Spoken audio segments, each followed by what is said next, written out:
Noong December 22, 1981 ay nakatanggap ng missing persons report ang mga pulis sa Kitsap County, Washington na nawawala si Bill Edmondson. Hindi ito pumasok sa kanyang trabaho kaya naman nag-alala ang kanyang mga malalapit na kaibigan at ang kanyang supervisor.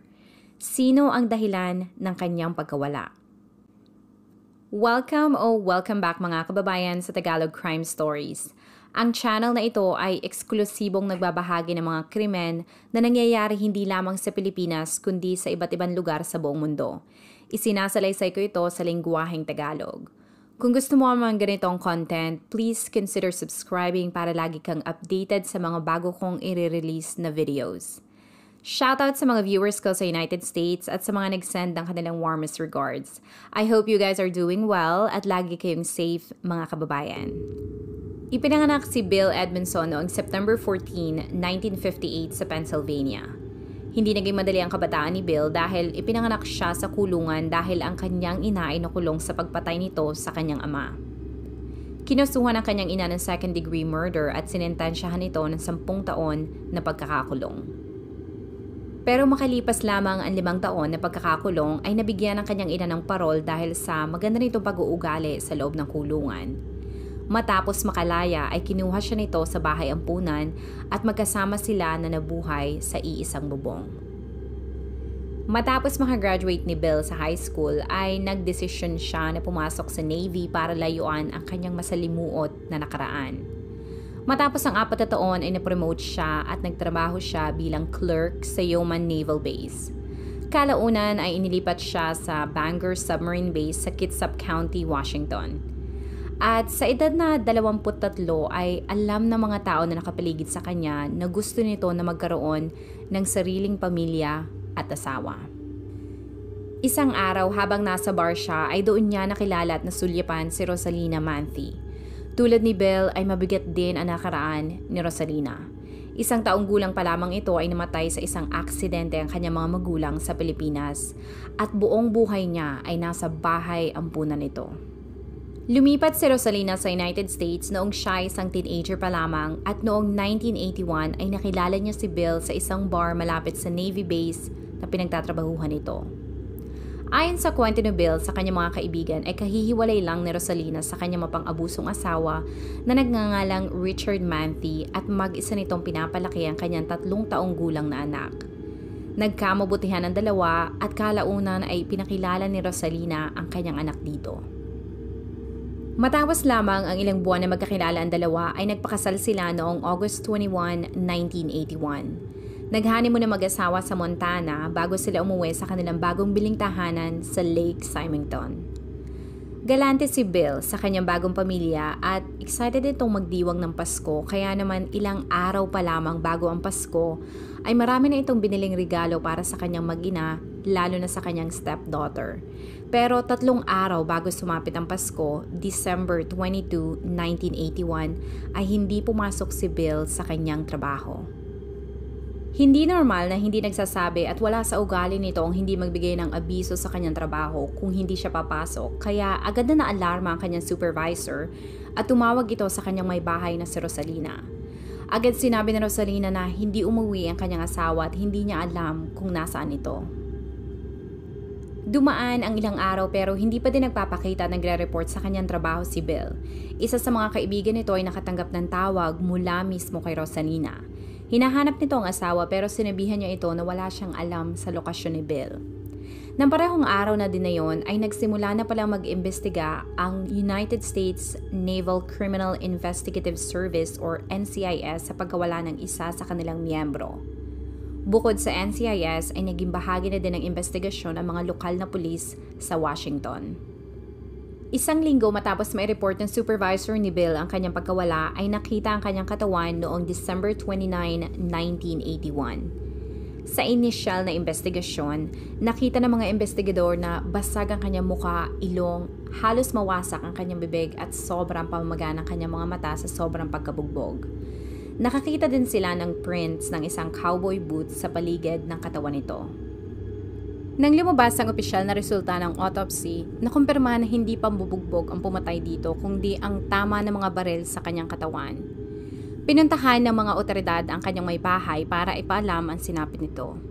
At ayon sa mga pulis na nagbahagi ng masamang balita kay Rosalina, ay umiyak ito at naging hysterical. Katulad ng normal na investigasyon, tinanong ng mga pulis ang huling beses na nakita niya ang asawa.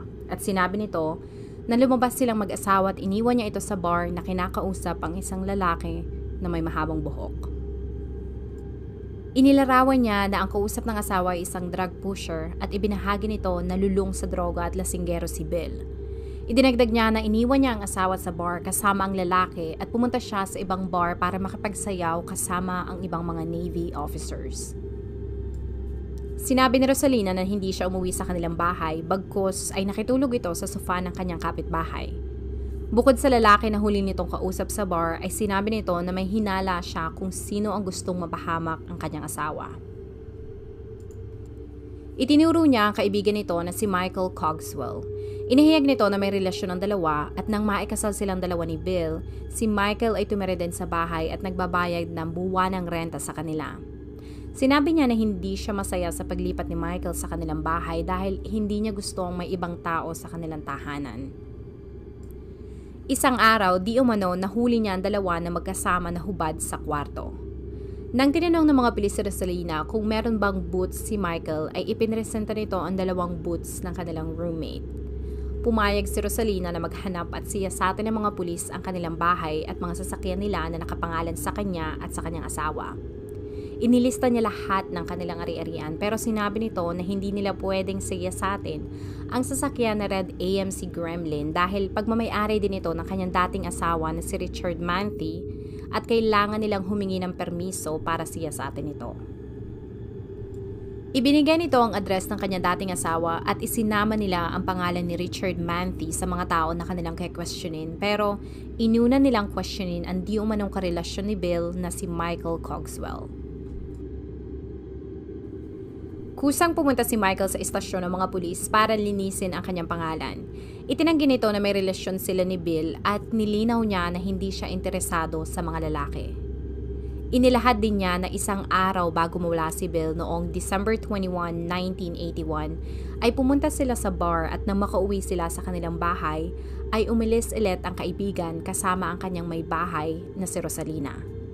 Isinalaysay din ito na hindi gumagamit ng droga ang kaibigan dahil madalas ang pagdadrag test ng mga opisyal sa bawat sundalo sa kanilang base. Para mawala ang kanilang suspetsya, ay sinukat nila ang paa ni Michael sa bootprint na nakita sa lugar ng krimen at masyadong maliit ito kumpara sa paa ni Michael. Matapos nito ay itinuon nila ang suspetsya sa dating asawa ni Rosalina na si Richard Manthi. Pumunta ang mga pulis sa bahay ni Richard noong December 30, 1981. Agad lumago ang kanilang suspetsya sa dating asawa ni Rosalina dahil sa napakagulong bahay nito. Pinayagan ni Richard ang mga detectives na magsagawa ng investigasyon sa bahay at agad napansin ng mga ito na nawawala ang lock at ang mismong pintuan ng isang kwarto sa bahay at meron ding mga basag na salamin sa sahig. Nakita nila na bagong linis ang kusina nito at ang salas, kaya agad silang gumamit ng luminol. Ang luminol ay ang kemikal na madalas gamitan ng mga forensics para makita kung may dugo ba sa isang lugar na hindi nakikita ng ating mga mata. Kapag may dugo ay agad itong nagliliwanag. At ilang segundo lang ang inabot at agad na nagliliwanag ang dingding at sahig ng kusina. Natuklasan din nila na meron itong isang cowboy boots na nakatago sa likod ng pintuan ng isang kwarto. At dahil sa kanilang mga nakita sa bahay, ay inimbita ng mga investigador si Richard sa police station para sa kanilang mga karagdagang katanungan. Sa istasyon ng mga pulis, tinanong si Richard kung ano ang relasyon niya sa mga Edmondson at sinabi nito ang kanyang nakaraan kasama si Rosalina. Si Richard Manthi ay dating isang miyembro ng Navy. Nakabase siya sa US Navy base sa Subic Base sa Pilipinas. Nakilala niya si Rosalina at agad sila nagkamabutihan pero bago sila makapagpakasal ay umalis ng Pilipinas ang kanyang barko. Natapos ang kanilang relasyon pero muli silang nagkausap nang nakarating si Rosalina sa United States noong 1977 at nagpakasal sila ng parehong taon. Nagkaroon sila ng anak na babae pero lumabas ang totoong ugali ni Richard at nagkaroon sila ng magulong pagsasama at madalas nitong saktan si Rosalina. Naghiwalay ang dalawa at bumalik si Richard sa Montana pero kalaunan ay nakulong ito dahil sa pagnanakaw. Matapos siya makalaya noong December 1981, hinangad ni Richard na makipagbalikan kay Rosalina at mabuo ulit ang kanilang pamilya. Pero lingid sa kaalaman niya ay nag-file na pala ito ng divorce habang nasa kulungan siya. Nagkausap ang dalawa at binilhan ni Rosalina si Richard ng ticket papunta sa kanyang sariling bahay sa Lake Washington. Ang bahay na ito ay pagmamayari niya bago sila kinasal ni Bill. Nagkita silang dalawa at noong December 21, 1981, umamin si Rosalina na kasal na siya at may bago na itong asawa. Nag-away ang dalawa at sinabi nito sa mga investigador na umalis siya sa bahay ni Rosalina at pumunta ito sa isang bar para uminom. Pero sa obserbasyon ng mga detectives, may mga sugat ito sa kanyang kamay, pero ipinaliwanag ni Richard na nasugatan siya habang nag-aayos ng kanyang sasakyan. At nang tinanong naman siya ng mga pulis kung nasaan ang nawawalang pintuan, ay ipinaliwanag nito na kailangan niyang baklasin ang pinto dahil kailangan niya ng kahoy para sa fireplace na hindi naman pinaniwalaan ng mga investigador. Nagsagawa sila ng background check kay Richard Manthi at nadiskubre nila ang bayolente nitong record lalo na kapag nakakainom ito. Nang lumabas ang resulta ng forensics na kanilang ginawa sa sasakyan na red AMC Gremlin na nakarehistro kay Rosalina at Richard, nakakita sila sa loob ng bala ng barel. At ito ang parehong bala ng barel na nakita sa katawan ni Bill. Nakakita din sila ng mga basag na parte ng salamin sa loob ng bahay ni Richard at sa loob ng sasakyan nito. Ito din ang parehong parte ng salamin na nakita sa ilalim ng sapatos ni Bill. Nakakita din sila ng dugo sa upuan ng sasakyan at nang lumabas ang resulta, nakumpirma na ang dugo ay galing kay Bill. Nakakita din sila ng hibla ng buhok sa loob ng sasakyan at nakumpirma din ng mga forensics na buhok ito ni Bill. Noong January 1982, ang mga investigador kasama ang Kitsap County Sheriff's Office ay naghahanda ng tapusin ang kanilang arrest warrant nang matanggap nila ang mga gamit ni Bill galing sa naval base na pinagtatrabahuhan nito. Nakita nila ang diary ni Bill at isinalaysay nito na noong panahon ng taglagas o fall ng 1981, napagtanto niya na ang buhay niya ay nasa peligro. Pero hindi si Richard Manthi ang dahilan ng kanyang takot, pero natatakot siya sa kanyang mismong asawa na si Rosalina. Nakalagay sa kanyang diary na noong una ay sobrang nahulog ang kanyang loob sa Filipina, pero nang chinek niya ang background nito ay dito na siya na-alarma. Nadiskubre niya na noong teenager ito ay nagtatrabaho pala ito sa isang bar sa Subic Bay. Intensyon nito na makakilala ng isang marino para makaalis sa kahirapan at makarating sa Estados Unidos. Noong 1977, nakakilala siya ng isang marino at nagkamabutihan sila. Kinuha siya nito at pinitisyon gamit ang fiancé visa. Ang fiancé visa ay ang visa na magbibigay sa iyo ng 3 buwan para pakasalan ang Amerikano o Amerikana na nagdala sa iyo sa Amerika. Kalaunan ay dumating siya sa Seattle, Washington, pero napagtanto ng kanyang fiancé na siya ay ginamit lang pala ni Rosalina para makarating sa United States. Hindi natuloy ang kasal at pinalayas niya ito sa kanyang bahay. Para makasurvive ay naghanap siya ng isang komunidad at nakakita siya ng isang komunidad ng mga Pilipino sa Seattle na tumulong sa kanya at dito niya nakilala ang isang 70 taong gulang na si Pete Dugano. Dati itong isang marino at ngayon ay isang balo. Pinatuloy siya nito sa kanyang sariling bahay at kapalit ng kabaitan ng matanda sa kanya, pinagsilbihan ni Rosalina si Pete. Siya ang nagluluto at naglilinis ng bahay at makalipas ang ilang linggo ay nagpakasal ang dalawa. Keep in mind na ito ay nangyari noong 1970s kaya hindi masyadong mahigpit ang batas na napapaloob sa imigrasyon sa United States. Ayon sa aking nabasa sa isang visa agency, ngayong 2022 ay hindi ka pwede mag-asawa ng tao na hindi nagpetisyon sa'yo. Kailangan mong bumalik sa bansa na iyong pinanggalingan kung hindi kayo nagpakasal na nagpetisyon sa'yo para maiwasan ang issue sa US immigration. Ayon sa pagsasaliksik ni Bill, mabilis natapos ang honeymoon stage ni Rosalina at Pete. Mayroong problema sa puso si Pete at makalipas lang ang 3 linggo matapos ang kanilang kasal, inatake ito sa puso at namatay sa kanyang kama. Hindi pinagsospetsahan ng mga taong nakapaligid sa kanila ang pagkamatay ni Pete, kaya naman namanan ni Rosalina ang maliit na bahay nito at ang ilang libong dolyar na cash na naiwan niya. Mabilis na nakamove on si Rosalina sa pagkamatay ng matanda at agad itong nakipagrelasyon kay Richard Manthi noong 1977. Matapos nilang makasal, nabuntis at nanganak si Rosalina pero naghiwalay din ang dalawa noong 1980. Matapos sila maghiwalay, agad itong nakakita ng bagong karelasyon. Nakakuha ng trabaho sa isang ospital si Rosalina at dito niya nakilala ang pangatlo niyang asawa na si Robert Erickson. Si Robert ay may balak na magretiro dahil sa iniinda nitong sakit. At katulad ng kanyang ginawa kay Pete, nagtrabaho siya para sa matanda. Siya ang naging tagapaglinis at tagapagluto nito. At habang inaalagaan siya ni Rosalina, binago niya ang kanyang last will and testament at inilagay nito na si Rosalina ang tanging tagapagmana ng kanyang mga ari-arian pag siya ay nawala na. At makalipas ang ilang linggo, namatay ang matanda. Walang nakita ang coroner na kahinahinala sa pagkamatay ni Robert kaya hindi ito na-report sa mga kinauukulan. Kaya walang investigasyon na nangyari. Nang magkakilala sina Bill at Rosalina sa Naval Base, isang chismis ang kumakalat tungkol sa reputasyon nito. Isang tao ang nagbigay ng babala kay Bill tungkol sa kanyang pakikipagrelasyon dito. Binansagan si Rosalina na Black Widow ng mga marino. Pero sa halip na makipaghiwalay ito ay mas nainganyo pa ito na pakasalan ng balo. Balak nito na pabagsakin at hulihin si Rosalina sa kanyang mga insurance scams at gusto ni Bill na mahuli ito at makulong para hindi na makapangbiktima pa. Pinakasalan niya si Rosalina noong August 1981 at agad itong kumuha ng life insurance na magbibigay ng $150,000 o mahigit kumulang na 8 milyon kay Rosalina pag siya ay namatay. Ayon sa kanyang diary, makalipas lang ang 1 linggo ay nagising siya sa isang ospital.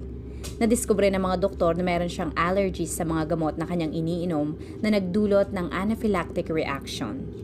Ito'y nakakamatay dahil pag mabilis na bumaba ang iyong blood sugar, maninikip ang daluyan ng hangin sa iyong katawan at hindi ka makaayos na makakahinga.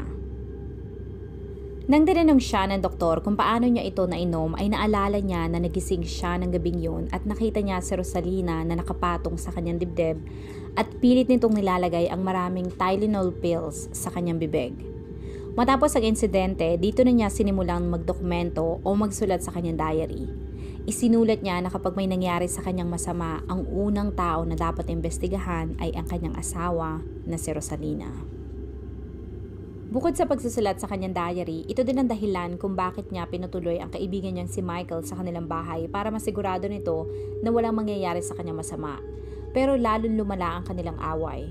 Gusto ni Rosalina ng mga bagong gamit sa kanilang bahay at gusto nito na kumuha sila mag-asawa ng insurance para sa kanilang tahanan para kung may mangyari sa bahay ay hindi nila problemahin ang magsimula ulit.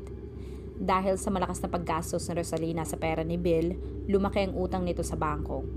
Ito ang nagtulak sa kanya na tawagan lahat ng kanyang bangko at isara lahat ng kanyang accounts dahil kung hindi niya ito gagawin ay mauubos at masisimot ang kanyang mga naipon at naipundar.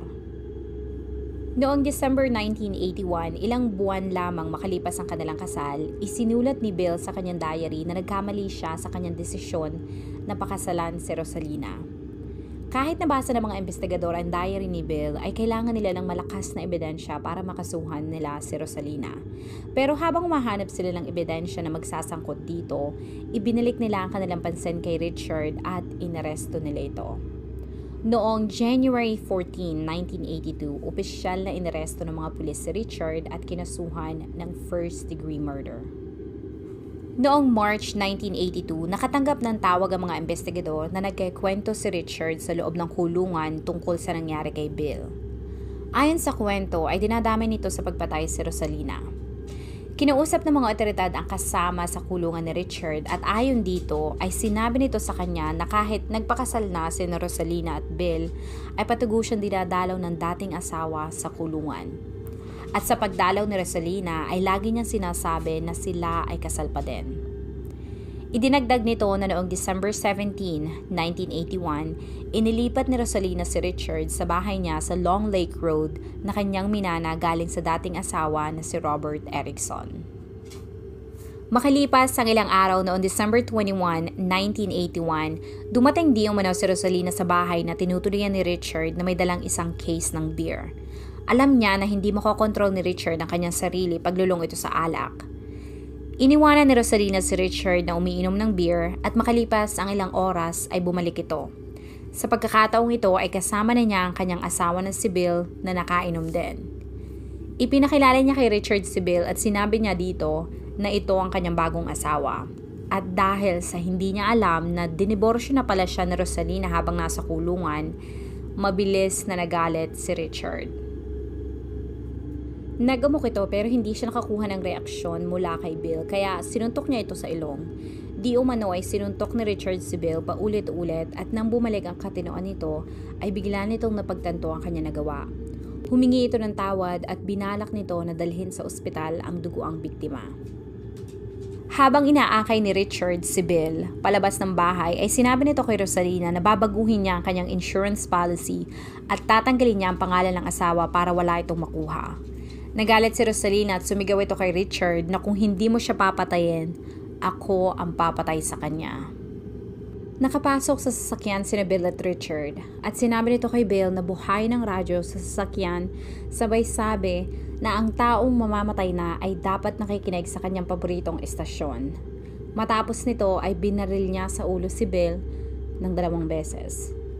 Binalikan niya si Rosalina sa loob ng bahay at gamit ang parehong sasakyan, dinala nila ang katawan ni Bill sa isang bakanting lote. Di umano ay buhay pa si Bill nang dumating sila sa bakanting lote kaya binaril niya ulit ito ng 2 beses. Nang kinumpronta ng mga pulis si Richard tungkol sa akusasyon ng kanyang kasama sa kulungan, umamin ito sa pagpatay kay Bill. Ayon sa kanya, inalok siya ni Rosalina na bibigyan siya nito ng parte sa makukuha niyang pera galing sa life insurance policy ni Bill. Gumulong ang paglilitas kay Richard at nagsimula ito noong May 17, 1982. Ang star witness na paglilitas ay ang kanyang kasama sa kulungan na pinagkwentuhan niya ng pagpatay kay Bill. Inatake ng abogado ni Richard ang kredibilidad ng pagkatao ng witness dahil sa isa itong bilanggo. Pero kahit anong atake nila sa kredibilidad nito, pinaniwalaan ng jury ang salaysay ng witness at ang mga malalakas na ebidensya na nakuha ng mga forensics sa sasakyan at bahay na tinutuluyan niya. At noong June 9, 1982, ibinaba ang hatol. Siya ay hinatulan ng guilty sa kasong aggravated murder at habang buhay siyang makukulong at hindi din siya mabibigyan ng parol. Ilang araw matapos ang kanyang paglilitis, inaresto naman si Rosalina at kinasuhan ng first-degree murder. Nagsimula ang paglilitis noong March 1983 at sa opening statement ng prosecutor, sinabi nito na pinlano ni Rosalina ang pagpatay kay Bill. Ayon sa abogado, dinala ni Rosalina si Bill sa bar para malasing ito at pagkatapos ay niyaya niya itong pumunta sa kanyang bahay sa Long Lake Road kung saan natuloy si Richard Manthe. Matatandaan na dinalhan ni Rosalina si Richard ng isang case ng beer para inumin ito dahil alam niya na hindi nito makokontrol ang sarili pag nakakainom. Ayon naman sa depensa ng abogado ni Rosalina, mag-isang pinatay ni Richard si Bill at hindi kasabwat si Rosalina dahil sa bayolente ito. Hindi pinaniwalaan ng mga jurors ang kanilang salaysay at noong March 5, 1983, hinatulan siya ng guilty at nakulong sa salang first-degree murder. Makukulong siya panghabang buhay at hindi siya pwedeng makakuha ng parol.